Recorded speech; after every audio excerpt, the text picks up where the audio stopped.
Pejva na trenutno stanje trga, ki je kripto, ki so nepremičnine, ki so delnice, pa ki je zlato. Slovenski trg trenutno za investirati je predrag in da bi se ti neka investicija povrnila iz najemnine, rabiš 25 do 30 let. Če gledamo celotno evropsko območje, imamo druge boljše priložnosti, ker se investicija hitreje povrne. Dejansko vedno več denarja prihaja v delnice in potem dejansko to vpliva na ceno in vidimo rast, čeprav v ozadju pa dejansko ni te zdrave rasti oziroma zdravega delovanja podjetja. Spet bo pač nek balon nastal.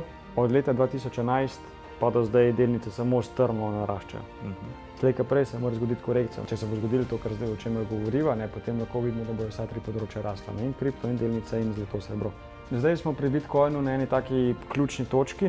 Se pravi, lahko se zgodi, da bo Bitcoin v naslednjih tednih dosegel. Lepo pozdravljeni v novi epizodi Incrementum podcasta. Danes je z nami Andraž Kališnik, strokovnjak za finančne naložbe. Hvala, da si se odzval vabilu, Andraž. Ja, hvala za povabilo in mi je v čast. Pa preden začneva prav malo poglobljeno, kako si ti sploh pristal v financah? Jaz sem pri svojih starših videl, da ta redna služba in delati za nekoga 40 let ne pele prav daleč. Če nisi res v nekem visokem položaju, da imaš res zelo dobro plačo in potem boš imel tudi solidno penzijo. Se mi zdi, da jaz vedno več opažam stvari, da mogoče za ljudi mojih let mogoče sploh ne bo več penzije. Ali pa bo zelo minimalna, v primeri, kar zdaj spremljam. Ker tudi že zdaj vidim tisti ljudje, ki so šli, lansko leto v penzijo. Poznam take ljudi, ni bila, tudi zdaj v tem trenutku ni bila dovolj penzija, da bi lahko s tem preživeli in so mogli iti nazaj delati. In to je vse meni spodbudilo neko razmišljanje in sem rekel, jaz pač ne želim biti nikoli na tem mestu. In sem rekel, ok, nikoli nočem biti pač na takem mestu, kolikor sem mojim staršem hvaležen. Sta mi omogočila marsikaj in še vedno mi pomagata. Pač nisem želel biti v taki poziciji. Koliko je pa bilo podpore strani staršev oziroma je bilo že kaj znanja z njihove strani? Ne, mislim, one dva glede investiranja nista imela nikoli znanja, oče nekaj vlagal v slovenske delnice. Ampak to je enkrat vložil, je kupil zelo visok in potem je zdaj 15 let čakal, da je to prišlo na isto ceno. In pač je bil vsem tako malo skeptičen, oba sta bolj konzervativna. Ampak mi je bilo pa všeč pri njima, da mi nikoli nista rekla, Andraž, pa kaj je to je kar nekaj, daj Petra še tam ne delati. Nikoli me nista omejevala in zato sem danes tukaj, kjer sem. Katera je bila pa prva investicija? Se pravi, prva investicija, kaj da bi rekel, nek sektor ali... Ja. Začel sem s tem, nekam sem vložil, eno platformo sem vložil denar, kjer sem pač bil plačen za to, da gledam oglase. To je bila prva investicija. Potem se je potem naprej nadaljevalo, ker mi je en prijatelj, še zmeraj se družimo, iz gimnastike mi je pač povedal, da lahko nekako tako enkrat sva prišla na ta pogovor in je rekel, da lahko dodatno zaslužim. So rekel, pač dajmo probati. Kako je uspeval zadeva?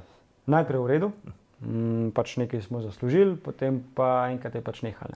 Je ugasnil in pač nisi mogel do tega denarja prijeti. In tam je bil pač prvi nekak tak šok ali pa bom rekel šola, da ni vse čistko mogoče, kot se zdi in da moraš marsikaj preveriti v ozadju. Tako da to je bila ta prva šola, potem, kar se tiče naprej, sem pa začel potem trgovati, forex trgovanje, sem imel robotka, ki je zate trgoval in pač si rekel, super, jaz bom ležal na kavču, sem si mislil in meni bo tam denar kapljal. Seveda, ljudje imajo različne izkušnje. Moja izkušnja je bila taka, nekaj časa je pil vodo, nekaj smo si izplačali, nekaj smo zaslužili, ampak en dan sem pogledal na račun, kjera stvar se je takrat zgodila na trgu, trg je zelo padel in mi je skuril cel račun.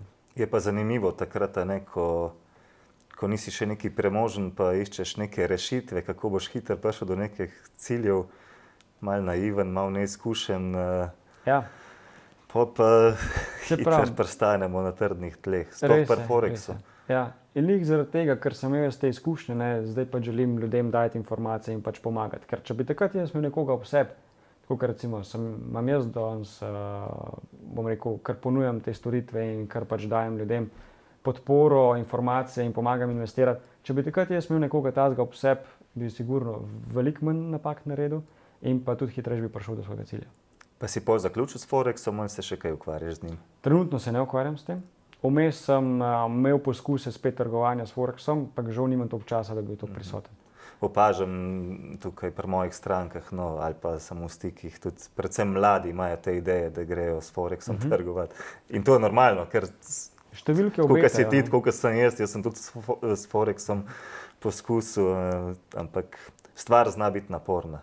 Verjetno veš, kako si se počutil takrat ob vseh nihajih in čustvenih. Stresne situacije so, ne? Ampak lih v teh stresnih situacijah ti spoznaš sebe. Ne? Seveda, če si že toliko zrel, da te stvari lahko opazuješ, seveda, ko stvari rastejo in ko zaslužiš, seveda misliš, zdaj sem na konju, ne? Ker gre pa stvari v drugo smer, pa stvari padajo, ne? Pa ti izgubljaš vrednost in takrat se ne počutiš najboljš, ne? Ampak lih to, ne, te nihaji te dejansko izoblikuje ali pa pač nekako lahko vidiš, kakšen si kot oseba, kako prenašaš te stresne situacije. In lahko se učiš iz tega ali pa se samo jeziš pa rečeš, nikoli več bom tega probal. Ta moj prijatelj, ki sem rekel, da mi je na začetku povedal iz gimnastike, ne, da pač sva skupaj začela investirati, on zdaj trguje s Forexom in od tega živi. Je pa zelo majhen procent teh uspešnih, dolgoročno, vse na kratek rok se da. Bom rekel, poznam kar nekaj ljudi, ki trgujejo s Forexom, po moje eden ali pa dva sta od teh, ki dejansko živita od Forexa. Ja. A pa si imel na tej poti tudi kakega mentorja, od kogar si se učil, ali si sam pridobival vse informacije? Se pravi, ko sem začel s financami, ne, sem začel najprej pri enem podjetju, kjer pač je bil oglas, lahko postaneš finančni svetovalec. V bistvu potem sem videl, da bolj kot ne si tam zavarovalni agent in pač super, da sem naredil takrat licenco in sem hvaležen za to izkušnjo, ampak jaz sem si želel več. Jaz sem spremljal takrat kriptovalute, zlato, srebro, delnice in ne samo zavarovalniške produkte. In sem vedel, da so tudi druge možnosti in pač določene stvari, ki so nas jih učili, se nisem čisto strinjal, ne. In sem imel pač tudi dokaze za to. In potem sem rekel, jaz želim tudi pomagati ljudem na tem področju in potem sem pač začel tudi druge stvari ponujati in takrat sem odprl tudi svoj SP in se kasneje pač tudi pridružil še eni firmi, ki pa mi je dejansko omogočala, da sem lahko tudi imel v portfelju, da sem lahko tudi strankam ponujal, se pravi, in zlato, srebro, kriptovalute in take stvari, ne. Takrat sem pač tudi jaz, je bil lih ta, bom rekel, zelo primeren na trg za nakup plemenitih kovin. Takrat je bilo to lih, bom rekel, po koroni in so bile cene zlata in srebra zelo nizke in sem takrat začel pospešeno vlagati, ker sem videl, kaj se dogaja, ne. Ker takrat je bila na zlatu pa srebru, oziroma pri srebru, je bila cena na trgu v času korone nižja, kakor so lahko sploh oni izkopali v rudnikih. In sem vedel, to je zdaj pač tista priložnost, tako da lahko pač vstopimo not in lahko lepo zaslužimo. In res, v roku 5 ali 6 mesecev, zdaj se ne spomnim točno datumu, je trg zrastel za 100% pri srebru, ne. Ja, nori donosi na plemenitih kovinah, a ne. Dobro, je pa sigurno srebro že zgodovinsko gledano zelo nihajno, a ne, in daje take možnosti, take donosi. Srebro je bolj volatilno kot zlato, ne. A se spomniš kakšnega dogodka tekom tvoje kariere, ki te je prav posebej zaznamoval na finančnih trgih? Mislim, preklop je bil že to takrat, ko sem trgoval s Forexom, ko sem denar izgubil, ne, ko se je načeloma robotek je dobro delal, ne, in tako naprej. In kar naenkrat drug dan se zbudiš in denarja ni na računu, ker je vse skuril. Spet vse na novo postaviti. To je bila kar velika šola, ne. To je bila velika šola. Kako lahko, če sem imel, zdaj kar ni. Ne, pa imaš naštiman in stop loss in tako naprej. In sanje padejo v vodo, a ne. Ni mi več treba delati v življenju. Pa nisem še bil na tej stopni, da mi ne bi bilo treba delati. Je res, da je lepo prihajalo vsak mesec, super, pač nekaj zaslužiš, pa kar naenkrat tega ni več. Misliš, da obstaja kakšen robot, ki je sposoben na long term delati? Z umetno inteligenco, ki se zdaj razvija, verjetno sigurno bodo, če niso že. Potem sta pa dve umetni inteligenci, ki med sabo. Sej, trg Forexa je vedno, nekdo mora izgubiti, da nekdo dobi. Vse drugače ne gre, se borza tako deluje. Ali pa nekdo mora prodati, da drug lahko kupi, ne. Ja, pač vedno tekmuješ, kdo bo imel boljši logaritem, ne, ali pa algoritem, ki dejansko bo, ne vem, toliko in toliko uspešnih tradeov naredil, ne, da boš ti zaslužil. Vsi roboti imajo kakšen minus, seveda plus. Večina robotov, kar sem spoznal, je tako, da dejansko nekaj časa delujejo za določene razmere na trgu. Ko se te razmere spremenijo, ne deluje več.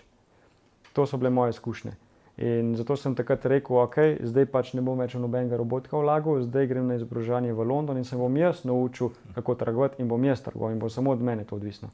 To sem se takrat naučil, nekaj časa sem delal, pa je pa zmanjkalo časa. In zdaj sem, kjer sem. Ampak to me je takrat zelo zaznamovalo, ker vidiš, pismo ni čisto vse tako, kot si misliš, da je, ali pa ni vse tako lepo, ker mene so zelo, tako bom rekel, zelo dobro so me vzgajali, ne. Oče pa mama sta me tako vzgajala, svet je lep, vsi ti želijo samo dobro, vse je dobro. Ja, kul, zato ker jaz zdaj pač tudi vidim določene dobre stvari v ljudeh, ampak moraš se pa tudi zavedati, da so določeni ljudje, ki ti želijo škodovati ali pa nimajo takih namenov, kot mogoče izkažejo, ne.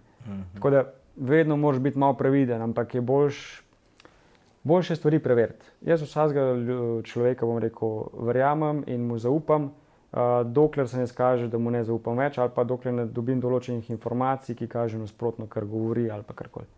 Vedno vsako informacijo zdaj preverim, zato da midva lahko zdaj se pogovarjamo marsikaj, pa marsikaj dorečeva, ampak papir je tisti, bom rekel, ki šteje, pa še to mogoče vedno ne v vseh primerih, ne. Ampak zato moraš vsako informacijo preveriti. Že zato želim vsako stranko osebno spoznati, ker je čist drug odnos. Kje pa vidiš, da imajo stranke največje težave, s katerimi se soočajo pri investiranju? Pri Slovencih je to večinoma zaupanje. Toliko enih zgodb poznajo slabih, da je pol težko verjeti, da se bo njim nekaj dobrega zgodilo. Pa zaradi takšnih ali drugačnih zgodb, medijev, karkoli, pa mogoče se sploh njim ni to zgodilo, ne, pa so slišali samo od nekoga. Ja, mu se je to zgodilo, pa ne vejo celotne zgodbe, ne vejo celotnega ozadja. Fajn je pač včasih imeti vse informacije, ne. Ja. Oziroma ne včasih, vedno, ne, če se le da. Tako da največje tukaj, bom rekel, zaupanje, sicer pri mojih strankah ne vidim tega problema, ker na koncu je njihova odločitev, jaz jim predstavim dejstva, predstavim, kaj jaz delam in že to se pravi, jaz ne morem nekaj govoriti, da ne delajo, če jaz tega ne delam. In pač vedno priporočam samo tisto, kar jaz delam in kar razlagam tisto, kar jaz delam in zakaj delam tako, kot delam, potem je to čisto druga zgodba, ne. In pa vidim, pri Slovencih je večinoma za zaupanje problem, pa potem tudi cilji. Večina strank, ki pride, sploh ne ve, zakaj bi investirala, kaj si sploh želi. Ja, rad bi zaslužil več. Okay, to bi vsi, kaj pa pol? S tem, ko ti izbereš cilj oziroma ko veš, kaj si želiš, potem lahko narediš celotno strategijo, kam zdaj, v kjer sektor je primerno investirati in kdaj boš tudi prišel do tega cilja. Se pravi, da ti veš konkretno, če vlagam v ta sektor, ki mi da toliko in toliko procentno obrestno mero ali pa donos, potem lahko to v tolikih in tolikih letih to dosežem. In potem lahko ti narediš strategijo, kako boš to dosegel v tem času, ali pa če bi rad to prej dosegel, veš, koliko več moraš investirati na mesečni ali pa na letni ravni, da boš to dosegel v tistem krajšem času, ki si ga želiš. S tem, da tudi vmes veš, ko se dogajajo neprijetni dogodki na trgu, kje pa kam hočeš priti. Ja, zato v vsaki stranki, se pravi, ko se dobimo, ko se spoznamo, ko imamo začrtane cilje, ko vemo časovno obdobje, kdaj želimo te cilje doseči, se pravi, gremo celotno sliko čez. Jaz predstavljam strankam, se pravi, kaj se splošno dogaja na trgu, kaj se dogaja na trgu delnic, zlata, srebra, kriptovalut, potem pa se oni sami odločijo, kaj dejansko bojo naredili, ali bojo upoštevali moje nasvete ali ne. Ampak ker jim predstavljam dejstva in to tudi podkrepim z grafi, pač vsaka stranka vidi, da to nisem nekega bi si je zmislil, ne. Ampak zdaj tudi, bom rekel, tekom teh let, pa tudi na podcastih, katerih sem bil, ker sem določene stvari govoril, zdaj vidijo tudi, da se dejansko te stvari realizirajo, ne. Recimo, dam en primer, od januarja letos pa do, bom rekel, do včeraj, ker sem nazadnje gledal graf srebra, je zrastel srebro 25%. Stvari se odvijajo v tej smeri, ker sem že nekaj časa govorim, ne. In pač to je to. Sej zato pa investiram v te stvari in zato tudi povem strankam, kaj jaz pričakujem, ne. Preden nadaljujemo in če bi želeli prejeti še več koristnih informacij z področja investiranja v kriptovalute, se lahko prijavite na posvet z menoj ali s katerim od mojih sodelavcev na povezavi, ki jo najdete spodaj. Kako bi pa nasplošno mislil, da je rekel, da je finančna pismenost v Sloveniji, a je kaj zrastla? Ja, bom rekel, na svojih strankah vidim, da raste finančna pismenost. Določeni, bom rekel, mlajši so že bolj izobraženi o tem in dejansko tudi že investirajo. Recimo, ne mislim, da je najmlajša stranka, ki z mano investira, stara 17 let. In dejansko on že investira tudi sam, je že prej investiral v kriptovalute in tako naprej. Ampak to vidiš, da pol imajo čist drug pogled, kot pa bom rekel nekateri, ki so starejši, govoriva 30-40 plus, ne. Pa 30 plus, bom rekel, so še dosti ozaveščeni, pa se zavedajo problema, ampak 40-50 plus, bom rekel, stara šola, nimajo toliko informacij, pa jih te stvari sploh ne zanimajo, živijo po tistem starem sistemu, kot so bili takrat naučeni, ampak sistem se je spremenil v teh letih in oni morajo tudi začeti spreminjati način razmišljanja. Ne. Kako pa vidiš pri tem mladih generacijah, kam so bolj usmerjeni? Tehnologija ali je... Mislim, večina je ta kripto zdaj. Kripto, ja, tam bomo v enem letu zaslužil 500%. Ok, lahko boš, lahko da ne boš, odvisno zdaj, kam investiraš. Zato pač tudi vi pomagate na tem področju. Večinoma kripto. Mlajša generacija je kripto, potem, ko jim pa jaz razložim celotno zgodbo, pa vidijo, ok, tudi zdaj nisem v kripto, ampak obstaja tudi še to, pa to, to bi bilo pa tudi še primerno. Recimo zdaj, v tem trenutku so primerne plemenite kovine. V delnice trenutno ne investiram čist nič, ker pričakujem padec. Medtem, ko plemenite kovine imajo pa zdaj, bom rekel, 5 do 7 let recimo potenciala rasti. Pri starejših pa verjetno obratno. Je pa treba malo več o kriptu razložiti, da tam dobijo zaupanje. Ja, pri starejših je pa tako, poznajo delnice pa zlato in oni investirajo v delnice pa zlato, če investirajo. Večina so probali delnice, če je bila dobra izkušnja, s tem nadaljujejo, če so imeli slabo izkušnjo, so v bistvu s tem nehali. Se pravi, enkrat si imel slabo izkušnjo in si takoj nehal. A ni to škoda? Ampak zakaj? Že šolski sistem nas nauči, mi ne smemo delati napak. Slabo je, če narediš napako. In ko naredimo napako v življenju, rečemo, to je slabo, rajš tega ne bom več delal, da nam naredil napake. Ampak lih obratno bi mogli razmišljati. Naredi večkrat napako, oziroma čim manjkrat naredi napako, ampak tudi če narediš napako, se nekaj iz te nauči in potem to znanje uporabi za naprej. Tako bi nas mogli naučiti. Ja. Ne pa, bom rekel, šolski sistem, bom rekel, bo midva težko spremenila. Mogoče pa upam, da kdo od teh tudi posluša ta podcast. In da bi se začeli tukaj tudi na drugačen način otroke učiti. Ker tisto, kar se na začetku v teh otroških letih naučijo, zelo vpliva na njihovo življenje. Deloma se spreminja. Jaz sem bil v marcu mesecu povabljen strani Ministrstva za vzgojo in izobraževanje kot predavatelj v Laško, kjer sem predaval osnovnošolskim ravnateljem pa ravnateljicam o kriptovalutah na povabilo ministrstva. Tako da so bile zraven tudi banke, zavarovalnice, tako da zelo dober dogodek. Jaz resnično upam, da so se nekaj naučili tudi takrat udeleženci. Ker če bo to znali prenesti na otroke, je že velik premik. Res, res velik. Predvsem je to, da pač otrokom daš neko popotnico, vsak dela v svoji najboljši veri, kakor pač zna in kakor lahko. Ampak otroci res takrat dobijo tisto znanje in popotnico in potem se jih to drži kar večino življenja, dokler oni ne ozavestijo določenih vzorcev, mogoče tudi iz otroštva in tako naprej, da pač lahko te stvari spremenijo. Ampak prej, ko dobijo te informacije, prej, ko se zavedajo, kaj lahko naredijo, boljš bo za njih, bom rekel. Ampak po eni strani pa tudi mogoče se s tem ne želi, da dobijo te informacije. Ja, to je pa druga zgodba. Prej si že na začetku omenil, čustva so pri investiranju skozi Forex so sploh na steroidih. Ja, čustva in miselnost so zelo pomembne. Recimo, poleg tega, da pomagam ljudem investirati, da jim razložim, kam investirati, da naredimo plan, kako bodo dosegali ta cilj in pač strategijo. In pač tudi pomagam imam prav mentorstvo in pomagam tudi določene te blokade čez, ali pa, bom rekel, prepričanja, ki so jih dobili skozi življenje. Eno je to, da pač morajo miselnost obrniti. Včeraj sem imel en par, ki sta rekla, ja, Andraž, midva imava tolikle kredita za stanovanje, tolikle kredita za avto, nam je cilj, da drugo leto poplačava vse kredite. Ok. Super, lep cilj in če vam bo uspel, hvala Bogu, ampak če gledamo iz finančnega vidika, bi bilo to res smiselno. Kako, če bi bilo to smiselno? Valjda je fajn, da čim prej poplačaš kredite. A pa je res. In smo potem šli računati iz finančnega vidika. Kaj bi bilo, če bi one dva tok in tok v enem letu recimo poplačala kredite pa leasing? Kaj bi se zgodilo, ko avto ne bi bil več na leasing od leasing hiše, ampak bi bil njun, ker imate dva majhna otroka, seveda bi to vplivalo na otroške dodatke. In da ti zdaj daš 10 ali pa 15 tisoč evrov v avto, ki ti izgublja vrednost. A je to smiselno? Zakaj bi to delal? Na drugi strani seveda imamo kredit za hišo, ki je mogoče nekaterim velik pritisk. Ja, če je velik pritisk in zaradi tega ne moreš spati, absolutno se to splača poplačati. Drugače pa iz vidika financ je pa boljše, da tisti denar, ki bi ga dajala za poplačilo kredita, boljše, da zdaj investirata. In smo prišli potem do odgovora, da mogoče to, kar pa želita, pa ni najbolj smiselno. Ampak nikoli nista tega pogledala. Čeprav recimo ta gospodična je študirala ekonomijo, pa ni recimo videla te možnosti. Ne? Mogoče zato, ker je bila dejansko v svoji situaciji, jaz, ker sem bil pa zunanji opazovalec, sem pa pač videl drugo sliko. In sem jim pač na ta način odprl oči, da je še nekaj drugega možno. Ne? A pa bolj smiselno, če gledava iz finančnega vidika. Ne?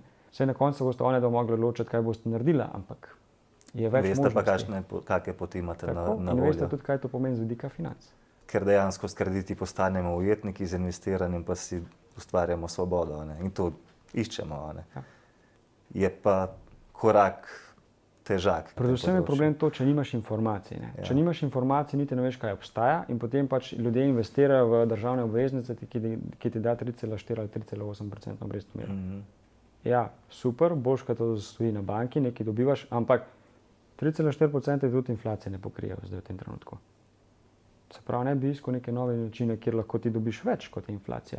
Vzdržuješ vrednost in jo še povečuješ. Ampak ker ljudje nimajo teh informacij, niti ne vejo, kaj narediti. Zato mi je fajn vsakeč, ko me kdo povabi na ta podcast, da razložim, kaj vse je možno, da čim več ljudi dobi te informacije. Ker kad ti enkrat imaš informacijo, tudi to obstaja, veš, pa tudi to obstaja. Ok. Zdaj pa lahko, ko imam informacijo, pa kaj enkrat poznam to področje, zdaj pa lahko vem, da tudi tja investiram, če želim. Ker je potem spet vprašanje smiselnosti, ne? Kaj je bolj smiselno za vsakega posameznika. Ampak na koncu važno je, da dobiš informacijo, zdaj kaj se bo vsak posameznik odločil, je pač na njih. Ne? Pri investiranju ali pri trgovanju čustva ne smejo vplivati. Ne? Ker eno je, kar si mi mislimo, drugo so dejstva na grafih ali pa na svetu. Ne moramo jih pa odstraniti. Ne moreš jih čisto odstraniti, zato ker nismo roboti. Ja. Ne? Zato je pač fajn, bom rekel, robot, ki trguje, ker nima čustev. Ne? On dela ne glede na to, kaj se mi zdaj mislimo, bo pač on naredil svoje, ne glede na situacijo, ki preceni. Ampak še zmeraj, če mi investiramo ali pa trgujemo, do določene mere ti lahko, bom rekel, zmanjšaš ta čustveni pritisk. Zato, ker ti vidiš, ko grejo številke v minus, takrat te čustva začnejo reagirati. Tudi, ko vidiš, ko grejo številke v plus.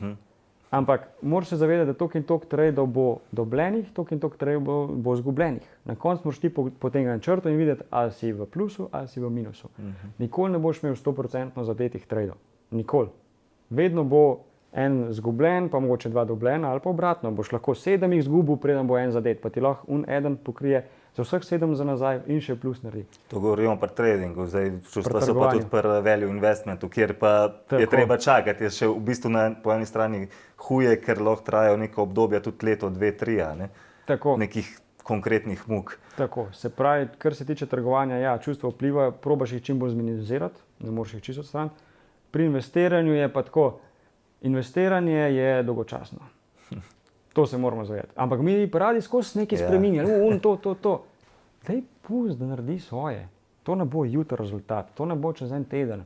Mogoče se bo nek premik zgodil, ampak zato mi nastavimo cilj. Čez 10 let si želim svojo hišo. Čez 10 let bo te pomembno. Vmes te majhni premiki niso tako pomembni. Vse samo šum. Ja, je res, da če trg pade, ti lahko več vložiš, pa kupiš cenejši. Ampak ne pa zdaj zaradi tega, danes je šlo gor, danes je fajn, jutri bo pa padalo, zdaj je pa slabo. V vsakem primeru, če ti investiraš takrat, ko je neka stvar poceni, boš v vsakem primeru dober kupil.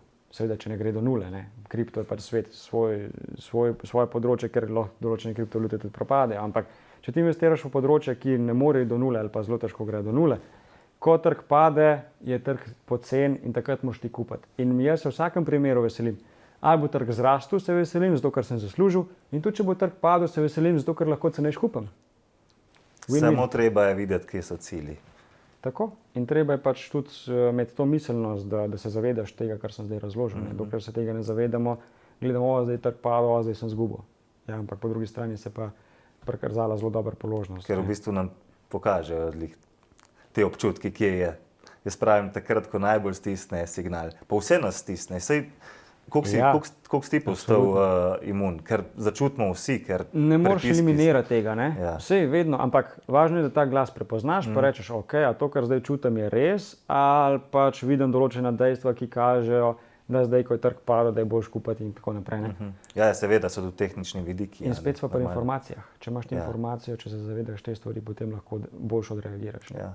Razpršitev, se pravi diverzifikacija portfelja, sigurno je vezano tudi na višino sredstev ali kaj, kako gledaš, mislim, spet so cilji.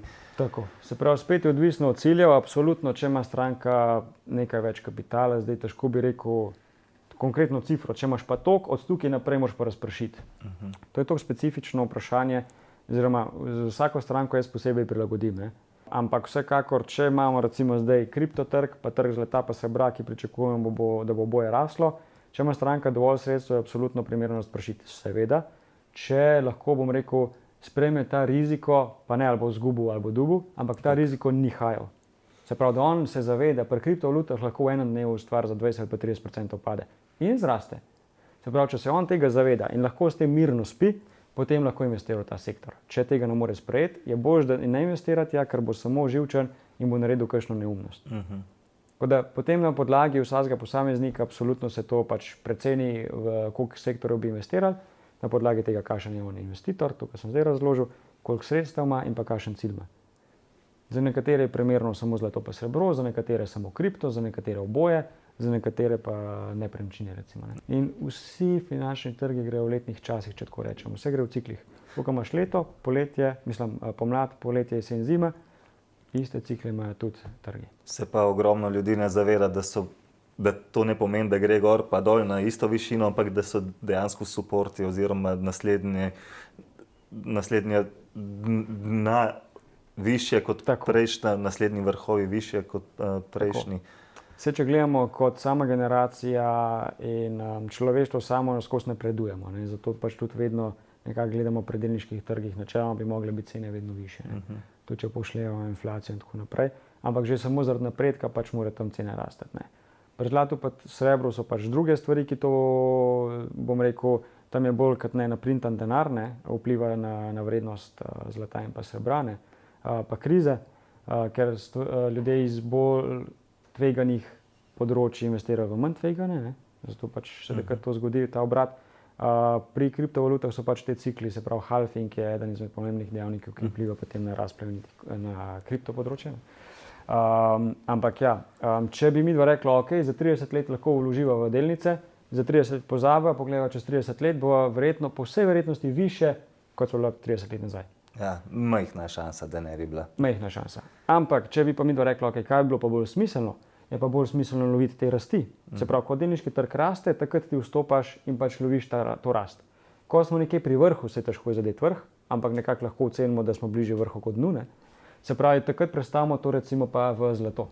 In potem lovimo rast zlata. In če bi to delali 30 let, recimo, da bi samo menjali zlata pa med delnicami, bi veliko več zaslužili, kot pa če bi samo dali v delnice, pozabili 30 let in potem na koncu pogledali. Ker se deležen tudi padcov, ne. Ja. Če pa ti loviš samo rasti, je pa to samo čisto druga zgodba. Ja. Na kaj morajo vlagatelji paziti, ko ocenjujejo neke različne naložbene možnosti? Se pravi, predvsem je pomembna ta makroslika, ne? Se pravi, kaj se dogaja na celotnem trgu in v kateri sektor je takrat v tistem trenutku primerno investirati. Se pravi, to je najbolj pomembno. Ker lahko ti investiraš v delnice, tako kot je moj oče, pa je kupil na vrhu, pa je rabo 15 let, da je prišel do istih številk, do iste vrednosti. Ne? Če bi pa kupil na dnu, bi pa lepo zaslužil.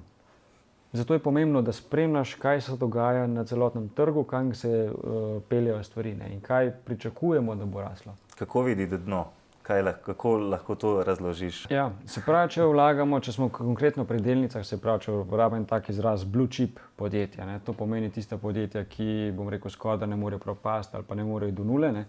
Se pravi, to pomeni, ne, če jih zdaj par omenjam, Apple, Google, Nvidia, Microsoft, Tesla in tako naprej, ne? Če vlagamo v ta podjetja, kadar vrednost pade, lahko samo dolagamo. In se pravi, jaz smo pač nek poseben način, ko stvari padajo, takrat pač samo dolagam noter stvari po določenem ključu. Padajo za delnice, naprimer, koliko ti pomeni padec? 10%? Recimo 20% naprej pri delniškem trgu. Pri zlatu pa srebro recimo že od 10% naprej primerno. Samo to so korekcije v rasti, neke popravki cene, a ne? Tako. Pa so pa še tisti bear marketi, ki pa sploh dajo... To pa itak. Ko nek bear market pričakujemo, pa ko mislimo, ko ocenjujemo, da je določen trg dosegel svoje, da je naredil svojo rast, pač takrat počasi začnemo ven pobirati. Večina ljudi naredi napako, zato ker lovi zadnji cent, da bo čist na vrh prodal. In potem, ko trg pade, reče, zdaj pa nam prodal za izgubo, ne? Čeprav so zaslužili, pa je mogoče vrednost manjša, kot so imeli prejšnji teden, če je prejšnji teden cena padla. Ampak Timur, se pravi, ko trg raste, postopoma lahko ven pobiraš svoj dobiček. Ker potem ni važno, ali bo zdaj trg padel, ali bo zrastel. Če bo zrastel še boljš, boš lahko pač še više ven pobral. Ne? Če bo pa trg padel, imaš pa ti tudi kapital, da lahko pač nazaj noter doložiš. Ne? Isto na drugo stran. Isto. Ljudje čakajo čisti podana, ne? Tako, Ni ga možno zadeti. In takrat, ko Kako stvari ravnati tam, rastejo, takrat pač je verjetno že prepozno. Takrat, ko se to govori po medijih, pa po poročilih, smo verjetno zamudili. Ne?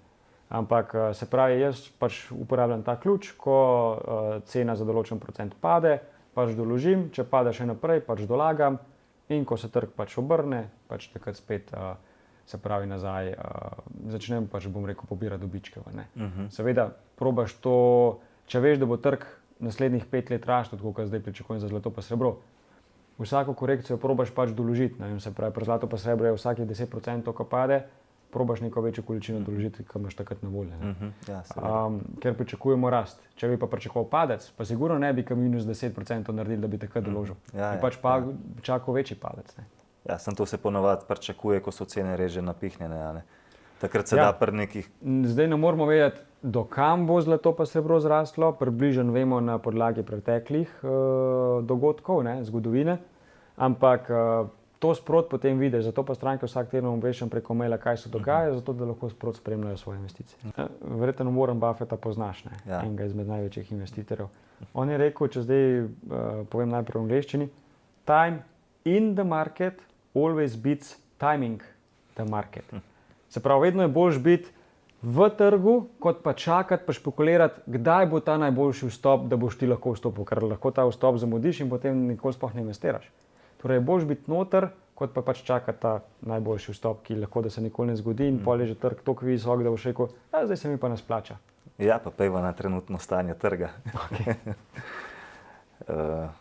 Dejva mogoče te najbolj tradicionalne finance. Zdaj Bitcoin tudi že lahko števa med tradicionalni finančni inštrument. Z januarjem mesecem so ETF skladi začeli delovati v Ameriki, se pravi, ki je kripto, kje so nepremičnine, kje so delnice, pa kje je zlato.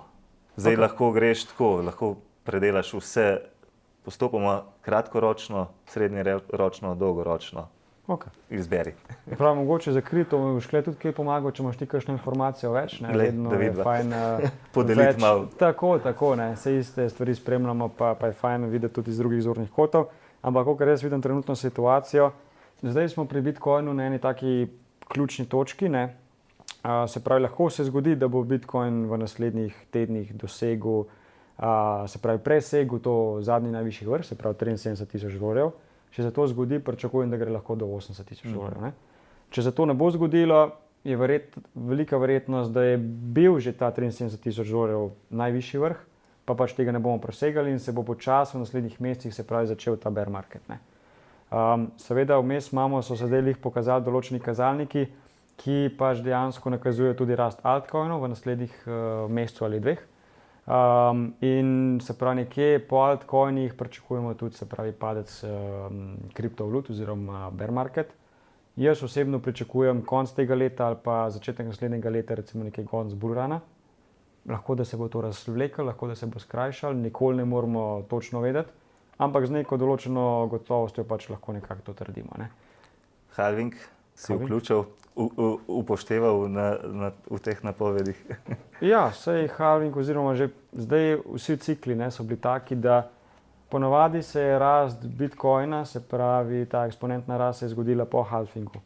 Letos je bilo prvič, da se je zgodila ta rast že pred halvingom. In zato je dejansko trg toliko, bom rekel, bolj pregret in zato ne pričakujem, da bo šel Bitcoin čez $100,000 v tem bullrunu. Ravno zaradi tega, ker se mora pač nazaj nekako umiriti, stabilizirati, najti neko močno cono podpore, od katere bo lahko potem odrinil gor. Zaradi tega pač to ne pričakujem, ker ta cikel je malo drugačen od prejšnjih. Kar se tiče altcoinov, še vedno pričakujem rast zaenkrat, ker se dogajajo stvari, smo vedno bliže rasti tudi altcoinov. Tako da upam, da bo tudi tako kot do zdaj, pa bom rekel tako kot prejšnje bullrune, vaš portfolio zelo dobro delal, da bomo vsi zadovoljni, da bo win-win.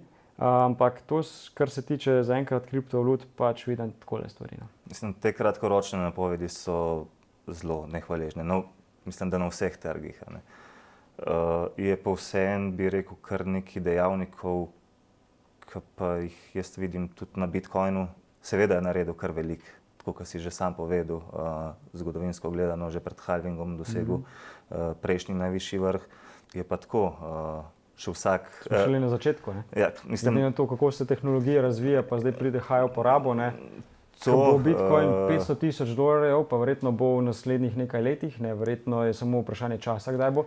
Bomo rekli, zakaj nisem takrat pri 60,000 kupil, ne? Naprimer, govori se zdaj o tem, a se bo to uresničilo ali ne, bomo videli, ampak Amerika razmišlja, da bi 5% državnih rezerv usmerila v Bitcoin, s čimer bi tudi dolgoročno v naslednjih 20 letih nekako dolg zmanjšali.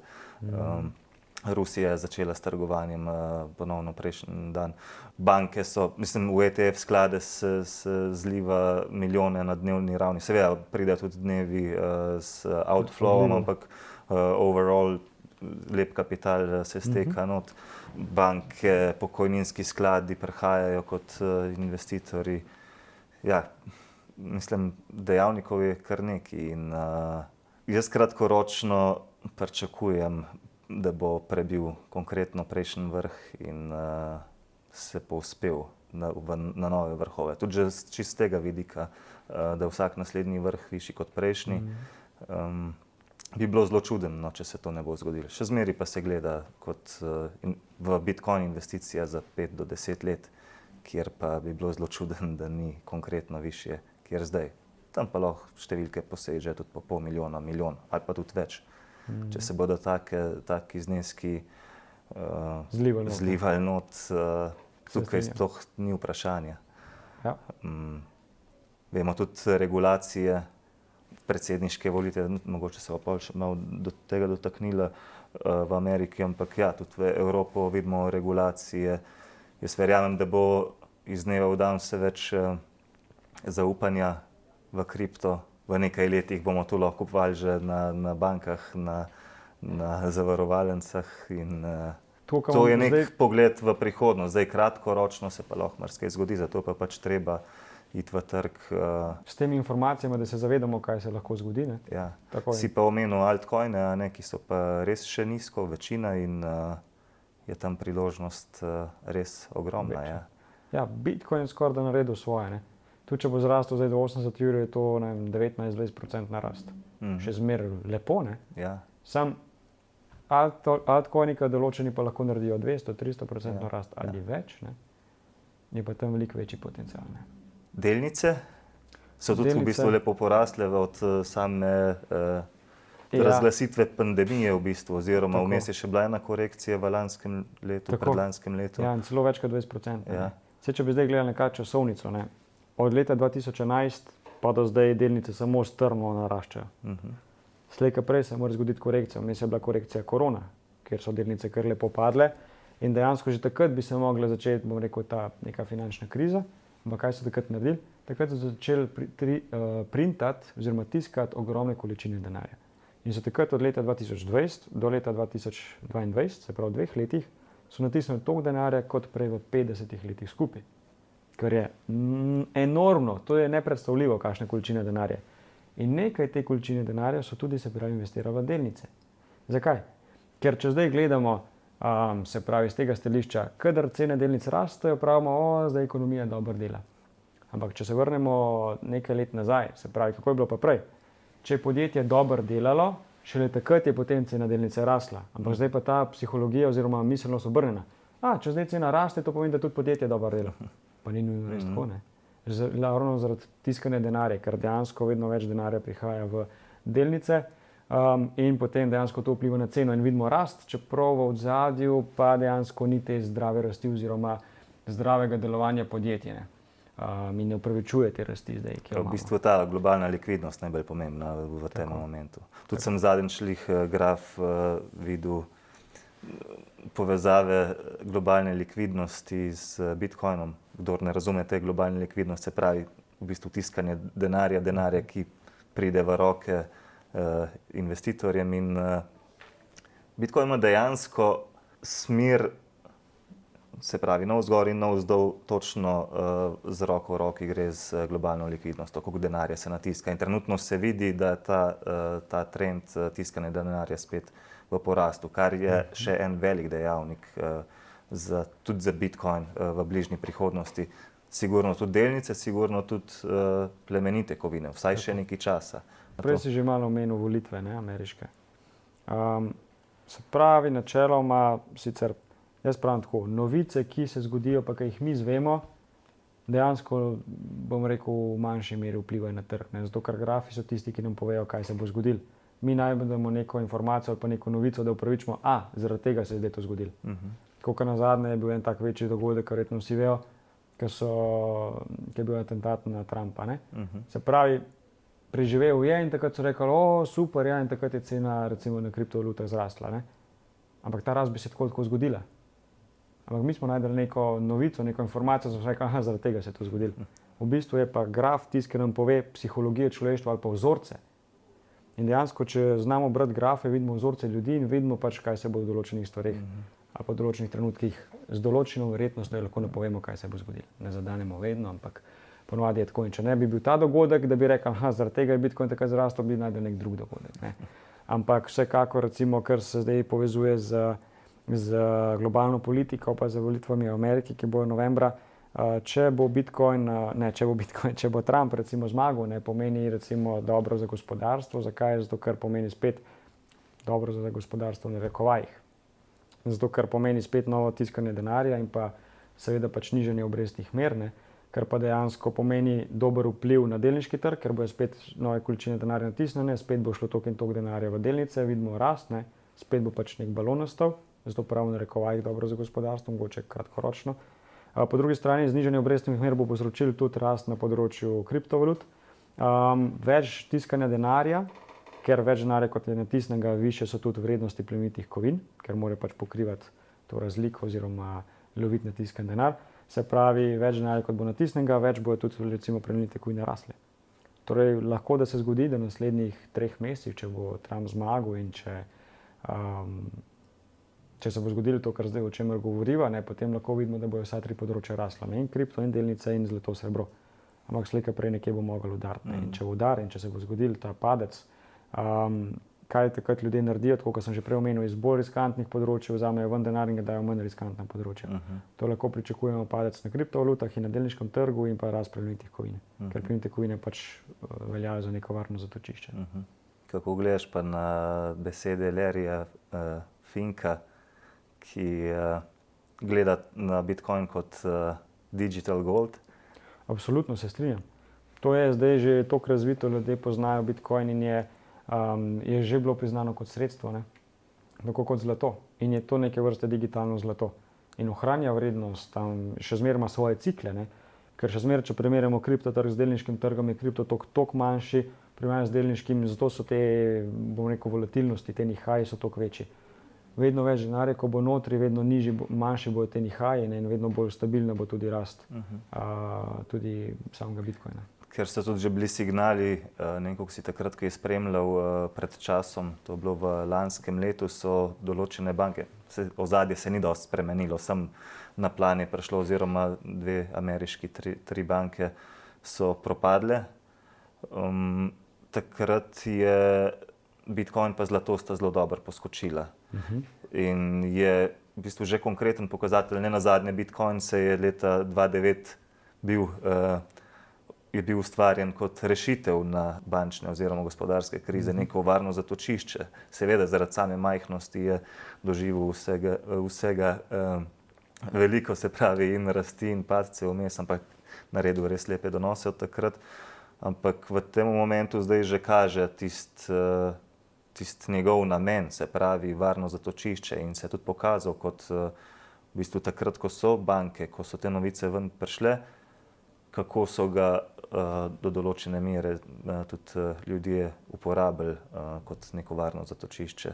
Jaz mislim, da Bitcoin ima tudi v takih primerih, kot so neke panike v svetu, lahko neko varno zatočišče. Moje iskreno mnenje je tako, da vedno bolj bo ta vloga Bitcoina kot neko varno zatočišče vedno bolj prihajala v ospredje. Mislim, da ljudje še niso to toliko dojeli, ali pa nekateri to razumemo, ampak velika večina pa tega ne razume. In zato še vedno pač ta množica vpliva na ceno. In zato zaenkrat mislim, da ni še tisto varno zatočišče, ker cena še vedno dovolj niha. Ko bojo pa enkrat to večje številke, ko bojo tudi ljudje to spoznali, bo pa lahko tudi tako kot zlato in srebro, tudi Bitcoin recimo neko tako varno zatočišče v kriznih časih. Kripto sva, mislim, da kar malo več obdelala. Delnice, se sva že navezala, zdaj kar raste že od dejansko. Ja. Dejansko 2011 vidimo pač lepo rast, v koroni se je zgodila ta korekcija, od korone naprej v enem letu so delnice zrasle za 100%, ker se še nikoli v celotni zgodovini tega ni zgodilo, da bi bila tako hitra rast. In to je bila že takrat nekak rdeč alarm pri meni, zato pač od takrat naprej tisto, kar sem imel v delnicah, kar sem lahko pač ven vzel z nekim dobičkom, sem vzel ven in od takrat naprej ne vlagam nič več v delnice, ker je bil to pač, zame nek alarm. Ampak je pa res, da od takrat naprej so delnice še vedno lepo zrasle. Ja, sam nisem pa mogel vedeti, ali bo takrat pač se zgodil padec, ali bo to še naprej se nadaljevalo še naslednje 3-4 leta. In se nadaljuje. In se pravi, to krizo, ki se bi mogla zgoditi, po mojem mnenju, že leta 2020, pa nisem edini, ki tako mislim, so samo zamaknili zdaj. In je samo vprašanje časa, kdaj se bo to zgodilo. Koliko je bila zadnja finančna kriza leta 2007-2008, ko se je ugotovilo, da dejansko nepremičnine v Ameriki niso to, za kar so se pač izdajale. Tako se po mojem bo zdaj ugotovilo, da pač delnice niso več pravilno vrednotene, se pravi podjetja niso vrednotena pravilno za ceno in se bo pač tudi zgodil padec oziroma korekcija, da pride do tiste neke realne vrednosti. Ponavadi pridejo neki taki dogodki takrat, ko jih najmanj pričakujemo. Vedno nas trgi presenetijo, nikoli ne moramo z gotovostjo vedeti, kaj se bo zgodilo. Z določeno verjetnostjo pa lahko neke stvari pričakujemo. Tako ga zdaj pričakuje, če bo Trump prišel, se lahko zgodi to pa to, ni pa nujno. Ja. Nekako, kar se tiče kriz, so neke analize v bistvu, da če gledamo za nazaj nekje na 20 let, tako da neka možnost obstaja, da bi se to lahko znalo zgoditi tam. Če vemo, da je 2008 bila zadnja večja, da imamo še nekaj manevrskega prostora, a bo res tako ali ne, ne vemo, pač zgodovinsko gledano je bilo na 20 let, da bi se bolj znali zgoditi 2008. Deva reči tam recimo med 12 pa 20 let. Zdaj odvisno katero obdobje. Smo imeli tudi recimo, že določene obdobja so imeli tudi že prej krizo, ali pa, tako kot si rekel, 20 let. Povprečje, če mene vprašaš, tisto, kar sem zdaj pregledal, je recimo nekje 15 let. In to od leta 2012 do zdaj nekje smo že tam. Zdaj pa vprašanje časa, lahko se še eno leto vleče ta stvar z delnicami in zavlačevanjem, a pa še 2 leti. Ne vem. In tudi pričakujem, da delnice lahko še leto zrastejo nekih 10%, recimo, konkretno S&P 500 indeks. Ampak jaz ne lovim teh 10%, jaz gledam bolj dolgoročno in me ne zanima, kaj bo do konca tega leta, me ne zanima naprej. In če smo naredili pri zlatu pa srebro, recimo zlato od januarja do zdaj zraslo 20%, srebro 25%, mene tistih 10%, rekel iskreno, ne zanima, ker sem dolgoročen vlagatelj. Tisti, ki trgujejo, absolutno, jaz pač sem to strategijo spremenil in vlagam na daljši rok. In pač gledam, kdo bo na koncu, po 5-10 letih zmagovalec. In če gledamo, zdaj se ravno obrača cikel, kadar mora cene delnic padati in pač takrat, kad cene delnice padajo, tekovine rastejo. Kdaj se bo to zgodilo, noben ne ve, bo pa zdaj. Bo pa prišel ta dan. Tako. Omenil si tudi, da deluješ na nepremičninskem trgu. Kakšne pa tukaj vidiš razmere? To nas vse zanima. Ja, verjamem. Za slovenski trg imam določene informacije po pogled, ampak jaz večinoma delam v tujini za nepremičninami, ker slovenski trg trenutno za investirati je predrag in da bi se ti neka investicija povrnila iz najemnine, rabiš 25 do 30 let. Ker je, bom rekel, v tem primeru zelo slabo, ker če gledamo celotno evropsko območje, imamo druge boljše priložnosti, kjer se nam investicija hitreje povrne. In trenutno, kjer se jaz ukvarjam za nepremičninami, je trenutno Ciper. In pač tam je pa investicija, povratek investicije v 7 do 10 letih. Glede nepremičninskega trga v Sloveniji, mogoče me bo lahko še nepremičnine v Sloveniji pač popravil, ampak zaenkrat imam jaz take informacije. Kakor vidim, se pravi, cene nepremičnin v Sloveniji mogoče lahko padejo za nekih 10%, sicer tale center Ljubljane in tako verjetno ne, okolica Kdaj se bo to zgodilo, ne vemo, lahko da bo že zdaj, lahko da bo čez 2 leti, lahko da bo čez 5 let. težko je to oceniti, ampak nekako nepremičninski trgi v Ameriki tudi padejo. Ne? Torej, mi smo nekje mogoče pol leta za njimi, odvisno zdaj vse se malo zamika, ampak lahko pač pričakujemo tudi določen padec nepremičnin v Sloveniji. Dobra novica za tiste, ki kupujejo na podeželju, a ne? Ja, Pa okolica tako večjih nekako. Ja. mest. Če lahko počakajo, pač vsekakor smiselno, ker zdaj po teh cenah kupovati je absolutno norost. Sploh pri obrestnih merah za kredit, ki jih imamo zdaj, in pa pri teh cenah je zame je nesmiselno. Ne. Še eno stvar, da kaj dodam. Ravno zdaj sem dodal en kalkulator, če bi se mogoče kdo želel pogledati, kjer si lahko vsaka stranka posebej izračuna, ali je bolj smiselno vzeti kredit pa kupiti stanovanje, ali je zdaj bolj smiselno živeti v najemu, pa to razliko med najemnino in obrokom kredita investirati. In se lahko vsaka posebej izračuna. Glede na koliko denarja potrebuje za kredit, kakšna je obrestna mera, koliko ima že zdaj privarčevanih sredstev, kakšna bi bila najemnina, v katerem stanovanju bi živel, in točno dobiš odgovor, ali se boš splačal investirati ali boš kupiti stanovanje s kreditom. Tako da, če bi kdo želel, si lahko tam pogleda. Vabljeni, ker rešitev je sigurno smiselna. Tvegam se, da je vas še malo dotakniti, katera so nasplošno pri investiranju največje tveganje. Saj nekaj sva že govorila o nihajnosti. Največje tveganje bi jaz tukaj rekel je ravno ta nihajnost, ampak to nihajnost lahko zmanjšamo z časovno komponento. Ne. Se pravi, dalj časa, ki imamo, se pravi, bolj bojo te nihaje nekako izravnani, če gledamo povprečje. Ne. Zdaj, če bi mi rekli, ok, jaz bi zdaj investiral, pa drugo leto rabim denar, bi rekel, je sploh zdaj smiselno kam investirati, ker je zelo toliko mehno časovno obdobje. Če pa govorimo 5 let, 10 let ali pa več, spet odvisno za kakšen znesek, pa kakšen je ta cilj, ne? Ampak potem pa lahko pač dejansko že bolj predsedmo, kaj bi se lahko načeloma zgodilo, ne? Na teh trgih, pa da bi stranka imela pač več. Ne? Ampak predvsem je ta časovna komponenta, to, kar sem rekel, pa pač ta riziko, da mora sprejeti, vsaka stranka mora sprejeti, da trg lahko zraste in pade. Koliko imamo mi dobre dni, pa slabe dni, ima tudi trg dobre dni, pa slabe dni. In to moramo sprejeti. To pač je naravno.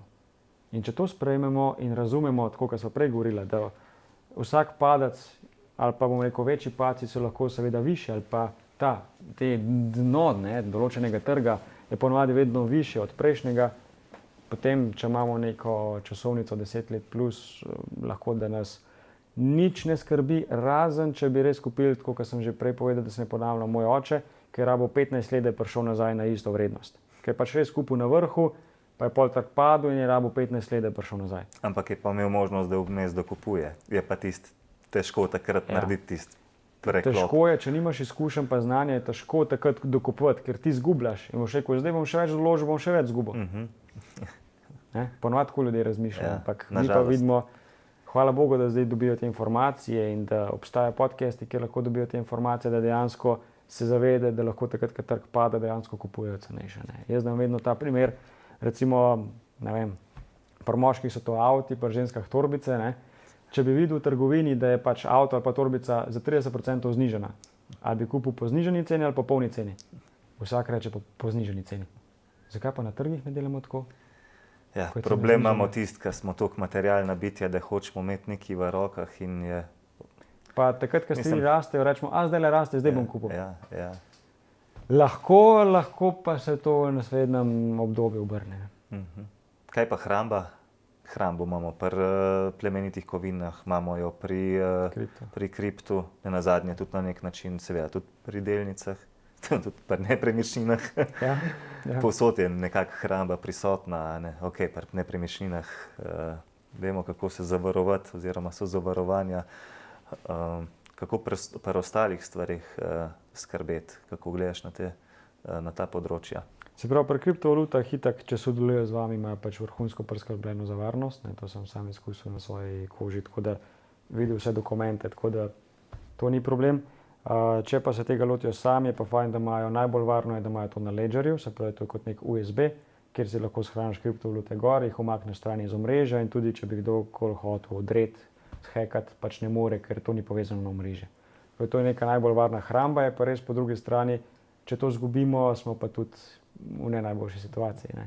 Ja, pa še kakšni drugi izzivi so zraven. Ja, tako da je fajn pač, da se to naredimo čim bolj optimalno in če se res lotimo investiranja, da se tega lotimo v polnosti z neko resnostjo, ne vse nekaj na pol. Ja, malo sem tam kupil, pa čez 2 leti pogledaš, pa niti ne veš gesla, da bi prišel not. Pa če še zaključiva s kriptom, čisto z osnovo kriptovalut, blockchain, tehnologija, marsikdo ne ve, da je tukaj zelo močna tehnologija v ozadju, ki dejansko prodira v vse segmente, dejansko vse pore sveta, da pač programerji razvijajo kanori, ne glede na to, kjer se cene nahajajo, delajo.